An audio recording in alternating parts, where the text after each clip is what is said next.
Le match contre le Burkina Faso a une fois de plus mis en évidence les failles du système 4-2-3-1, confirmant les critiques qui avaient été formulées par Sénépost. Voici une analyse approfondie des limites de cette approche tactique dans le contexte de l'équipe du Sénégal sénégalais. Problèmes identifiés avec le 4-2-3-1.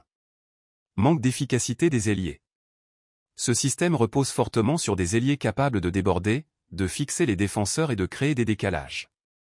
Ismaïla Sarr et Sadio Mané, autrefois dynamiques sur les côtés, ne semblent plus avoir la vivacité nécessaire pour répondre à ces exigences.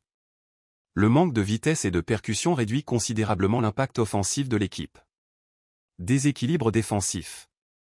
En phase de perte de balle, le 4-2-3-1 expose l'équipe à des contres rapides. L'absence de repli défensif de certains joueurs offensifs, notamment Sadio Mané, laisse un vide dans le milieu de terrain.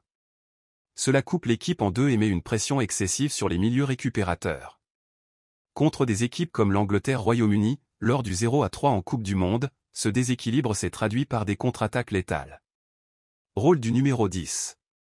Le rôle de meneur de jeu dans ce système nécessite un joueur créatif, à l'aise pour orchestrer le jeu dans les petits espaces.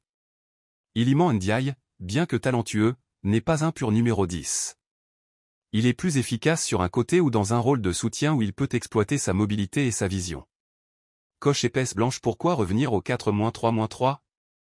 Stabilité défensive accrue. Le 4-3-3 offre un meilleur équilibre entre les lignes. Les trois milieux peuvent se répartir les tâches, défensives, créatives, transition, limitant ainsi les espaces exploitables par l'adversaire en contre.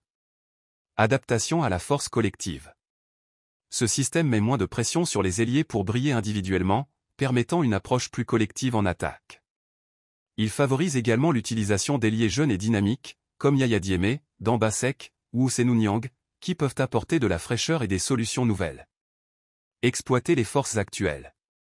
Avec un milieu renforcé, des joueurs comme Cheikh Niasse ou Boubacar Soumaré pourraient jouer un rôle crucial pour stabiliser le jeu et relancer proprement.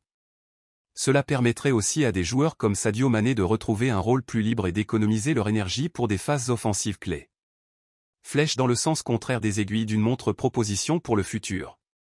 Abandonner le 4-2-3-1 au profit du 4-3-3 qui avait permis au Sénégal d'obtenir de grands succès. Faire confiance à la nouvelle génération d'ailiers pour redynamiser les flancs. Revoir l'approche défensive avec des joueurs plus en forme et compétitifs, comme Malick Thiaw en défense centrale. Le 4-2-3-1 a montré ses limites, et pour permettre au Sénégal sénégalais de rester compétitif, un retour à une structure éprouvée comme le 4-3-3 semble être la meilleure option.